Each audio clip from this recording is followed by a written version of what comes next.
So this example is kind of personal, and it's also it really reveals creative capacity.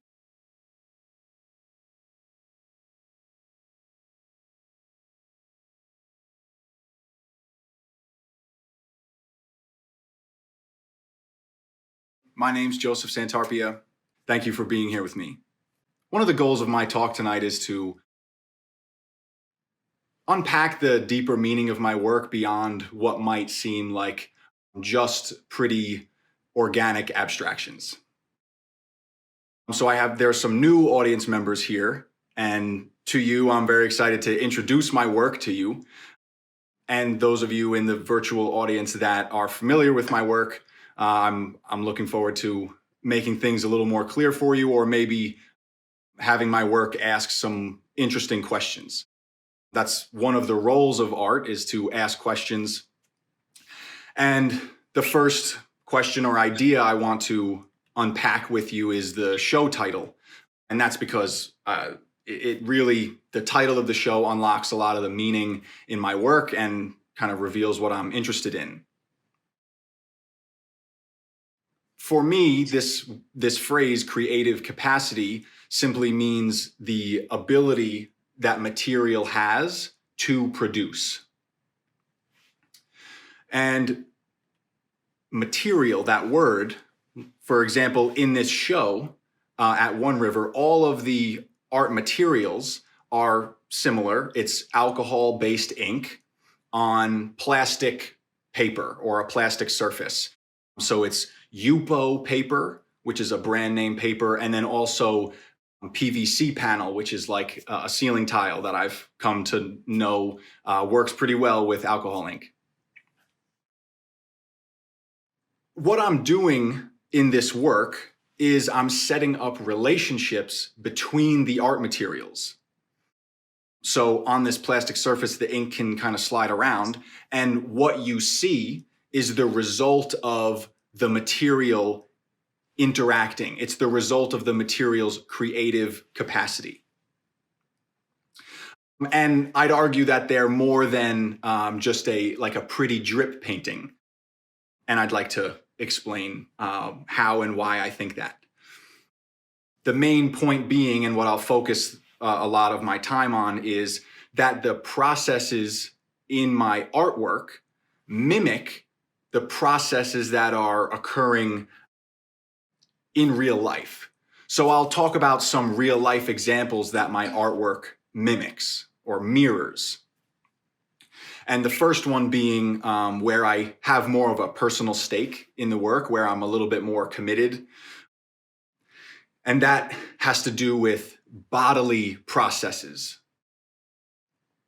And for me, it has to do with my, or I should say, one of the biggest motivators for me as an artist and just as a person has been my bodily experience, more specifically my spinal health, my medical history. And the central photo here is my CT scan, not like a Google image of a spine. And this bodily process that I'm kind of speaking about specifically is a spinal fusion surgery. And the goal of that surgery was to grow bone where it wasn't before. So this example is kind of personal, and it's also it really reveals creative capacity, even if it wasn't so closely related to me. So the doctors didn't grow bone. They set the stage for bone to grow. And that is the body's creative capacity. And I've expressed this idea in a few ways through different materials, and I'll talk about two of those. The first being what you see on the left is a detail slide of a painting called Scope 5. And Scope 2, the number 2, that painting is in the show at One River. I'll talk about how I make artwork in series a lot. I have a bunch of different series. So I'm showing this detail photo. It's a painting from 2019. It's pretty large also, but the detail photo kind of helps us zone in on the nitty-gritty about it. What I'm doing in this painting is I'm setting up the circumstances to produce these fleshy images, this fleshy imagery. And just that in the same way, the procedure, this spinal fusion, set up the circumstances for bone to produce. This ink is the same ink in the all of the pieces at the One River show, but the circumstances that I set up for them create different results. So I'm facilitating the creative capacity.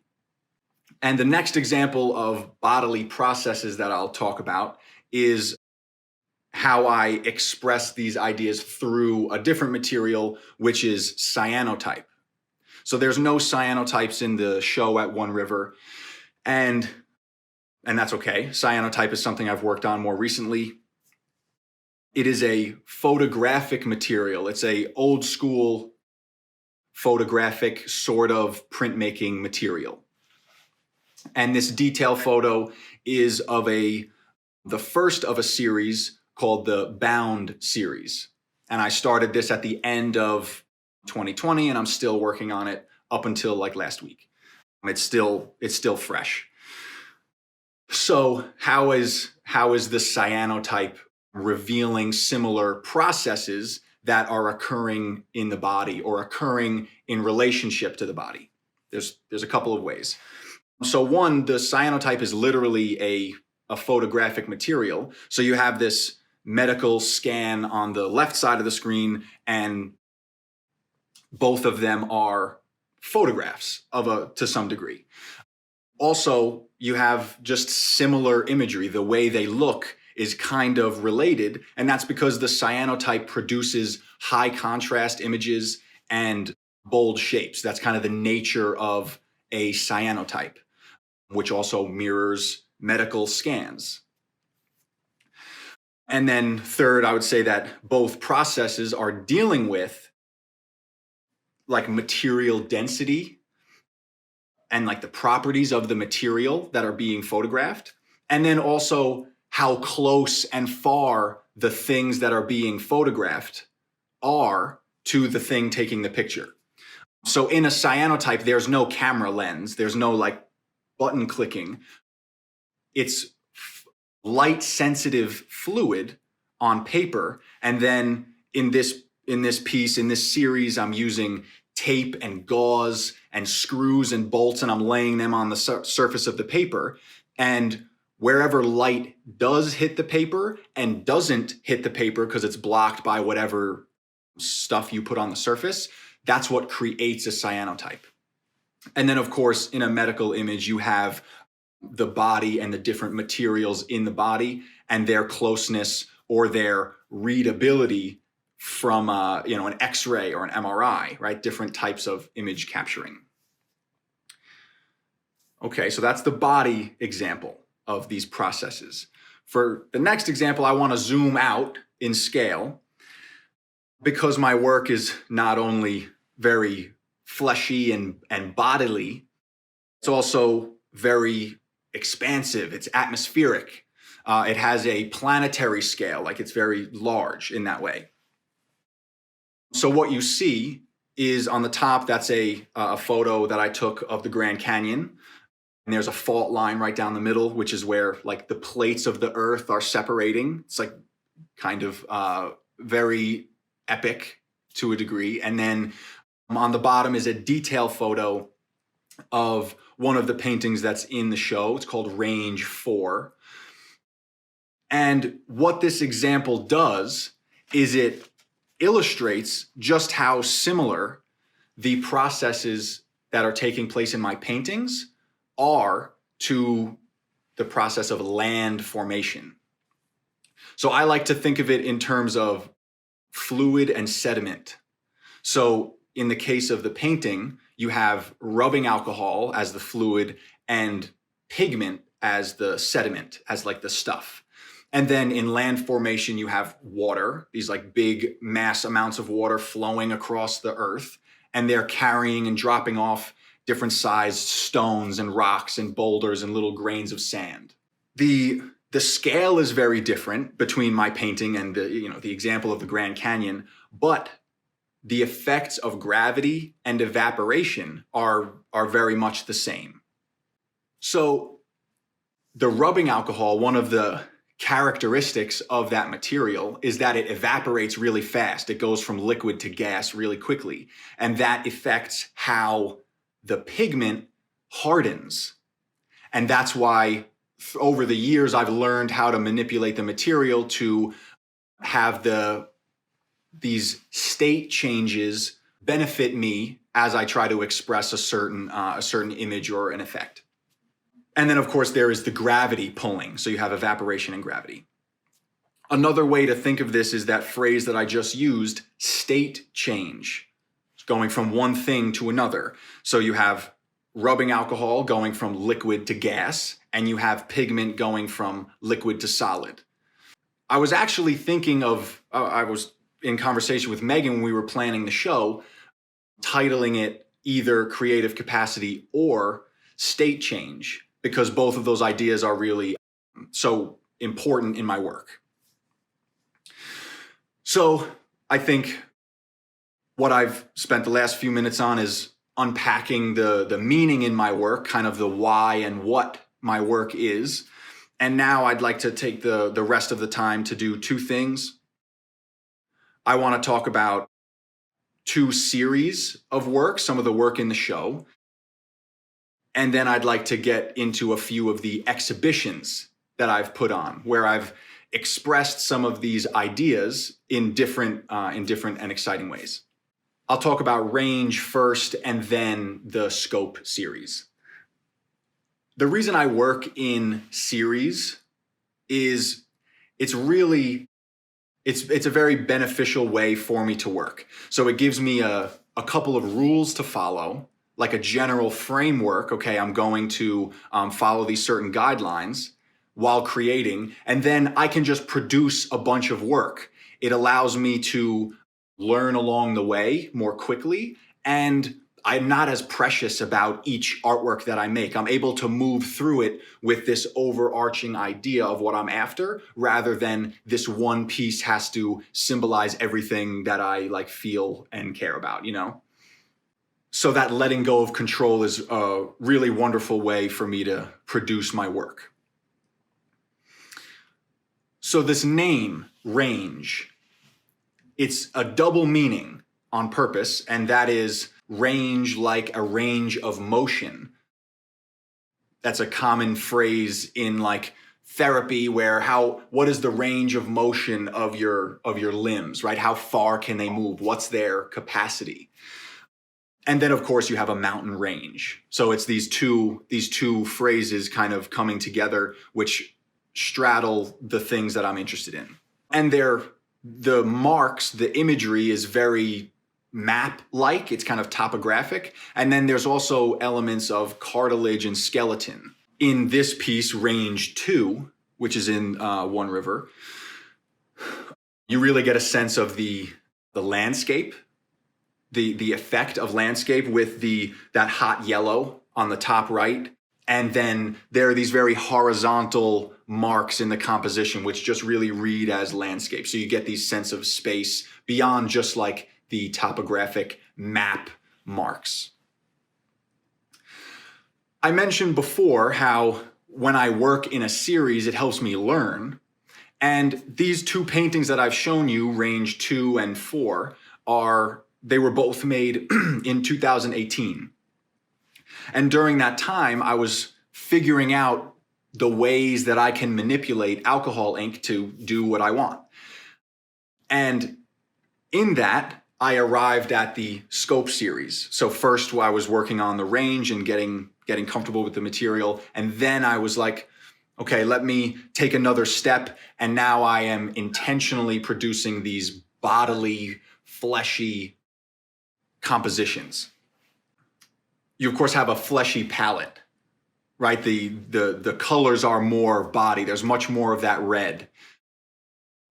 And also, the material, I introduced one more element, which is monotype. And a monotyping is like a form of printmaking, but basically what I'm doing in the case of this series is taking plastic tarp while painting and during the layers of the painting process, pressing and peeling plastic tarp off the surface. So both of these, Scope 1 and 2, were made in 2018 also. And the title, again, has a double meaning on purpose. So you have scope, like the extent of an area, like we had to widen the scope of our investigation, right? That's one way that scope means like this big space. And then also, it's actually a common medical phrase for a type of surgery. So if you get your knee scoped, the body part gets filled up with fluid, and then small tools and a small camera, a microscope, is inserted in the area, and the surgery is performed.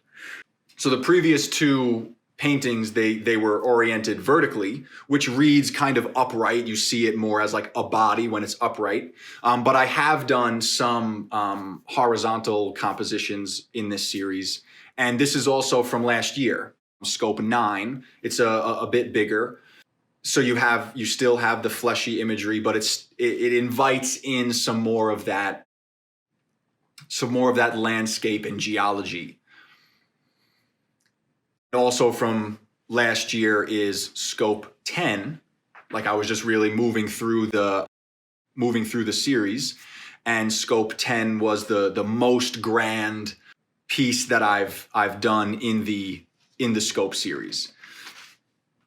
And quickly, in a similar show, which I'll talk about soon, these two pieces were displayed together. And this piece is range 6, also made last year, is the most grand of my range series. I wanted to share those more recent works with you. The range in the Scope series, when I was producing them, especially in 2018, I really felt like I was doing something conceptually interesting. I felt like I was finding my artistic voice and breaking some new ground. Now that I've talked about Scope and Range series, I'd like to talk about 2 exhibitions of mine outside of the One River show, to give you an idea of some of the other ways that I've materialized some of my ideas. This first one may be a bit of a surprise, or I shouldn't say that, maybe a little bit unexpected if you've only seen my artwork at One River. All being abstractions, this show is much more representational. It's figure painting. And this show is called Panopticon. And I'd like to unpack the meaning of the title, which is, of course, related to the series, the body of work. There was an English philosopher. His name is Jeremy Bentham. Not like I know very much about the person. I actually just stumbled across the idea that he came up with while reading about the body and pain and activity. And that idea that he came up with is called the Panopticon, which is a social control mechanism. It's a prison structure system. And the main goal of it was to produce like self-correction without, a second person enforcing something. So basically, you have the inmate cells on the outside and a watchtower in the center. So the inmates are facing in, and they're made to think that they're always being watched, which then helps their behavior change. Or that's the point of the Panopticon, as this man coined it. When I read about this, I saw an opportunity to take this idea and turn it inward, creating an internal Panopticon.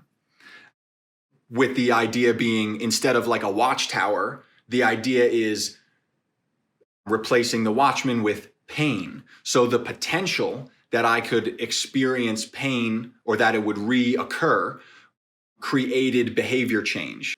So this name, the Panopticon, actually came from the title that I gave the show, which is Panoptes. Panoptes was a character, a figure of mythology, and this character was a 100-eyed giant. The idea being it's an all-seeing creature. There's a watcher and a watched. You can see how that social control mechanism was named after Panoptes. But of course, I'm turning this idea inward. In this show, I was working to produce a sculptural, larger than life-sized presence in the paintings. Kind of similar to like classical Greek sculpture and Renaissance painting, where specifically you have these very muscular figures. They're often like contorted, and they're often sculpture, like made of stone. So where does the creative capacity come in? I played into the material effects of watercolor on paper to create a visual doubling. So you have this like stone quality, right? The effect of watercolor on paper, I was working with it to produce a kind of stone or granite, and then also able to paint and render these very muscular 3D forms. But at the same time, it's watercolor, it's water on paper alone. It's just a fragile material. It's not stone. And the way that it's painted, it's kind of like airy and it's fleeting. On the top left of this piece, there is you can see that that's like a shoulder from the back. It's fading into the white of the paper. So what I've done is represented the body as both this strong and permanent object while also being fragile and decaying. Not to mention the color palette is a little bit green and sickly. That was intentional. So that is the Panoptes show. And the last piece I'll talk about is one more exhibition, Presence, Absence. This was a show held at the Paul Zucker Gallery in Stony Brook from August of last year up until December. This is the most recent show of mine before One River, and it was also my most grand and conceptual show, because I think of my One River show as a bit more of a retrospective, where I'm not a very old person, but it's some older work together, and it gives the opportunity to introduce and talk more about my work like I am now. This show included ink paintings, cyanotype, a sculpture, and a video piece. I love this photo because it includes scope 9 on the left, which you saw earlier, the sculpture in the center, and then a framed piece, a smaller framed piece in the back on the right, similar to the pieces in the One River show. This sculpture was really exciting for me for a couple of reasons. Of course, the cyanotype is, as I mentioned before, it reveals some of that medical aesthetic with the high contrast image. It's like a body scan. But I was thinking more specifically about the MRI, which is a type of scan that you can get. And that scan, it's taking pictures of your body, but it's doing it in cross sections. And when you get the CD and you toggle through, you click through those pictures, it plays like an animation that's traveling through your body. So I've been able to see my insides a very intimate way, from like all sides, from left to right, from the top down. It's very kind of humbling. I love this photo. I was trying to pair the cyanotypes more closely with the ink painting. So now you're seeing the fleshy painting through the cyanotype, through the medical imagery. And the title, Static Depth of Bodily Construction. It's a kind of a mouthful. And I came to that title thinking about Damien Hirst, or one of his series of work is like animals, real like deceased animals in these giant tanks filled with formaldehyde. And you can just stand and look at these animals suspended in like goo, kind of. And the title was very dramatic and meta. I think it was the inevitability of death in the eyes of someone living. I may have messed that up, but it's very, very dramatic. And I tried to think of a title that had a bit of drama, but it ended up being a little more literal. It's just a bit of an anecdote. But I set up the cyanotypes kind of separated out like those cross-section photos, and it has that scale like it's kind of body-sized, like you could be inside it. Beyond just the cyanotype, the way that I displayed them is part of the artwork, and I was trying to tap into some of the medical aesthetics. It's kind of sterile, but it's also kind of gnarly with the metal and the wires. It's kind of holding up this specimen to be looked at. And the shadows also cast this really wonderful shapes on the floor. There's a few cyanotypes in another series called the repetition series, which the meaning of that having to do with everything that is creative, not just art creative, but like creating, has repetition. So walking or breathing or communicating, it's repetitive. Breathing in and out, a series of steps, a bunch of reps at the gym to build your body. So I'm using exercise equipment on the surface of the cyanotype to really drive home not just the association to medical imagery, but the rehabilitation and the rebuilding that's possible in the body. A few shots of some paintings. These are frames that I've built myself. And lastly, this shot where the video was played. The video, I encourage you to watch it. It's titled Flesh Forming. It's about 4 minutes. And it was a really great way for me to express and investigate certain ideas that I've had in all of my work just through a new material. So I'm syncing up audio and video from different sources, and it was really exciting. So this show, Presence Absence, was wonderful, and I'll end my talk there. Thank you so much for learning this with me and being here with me tonight.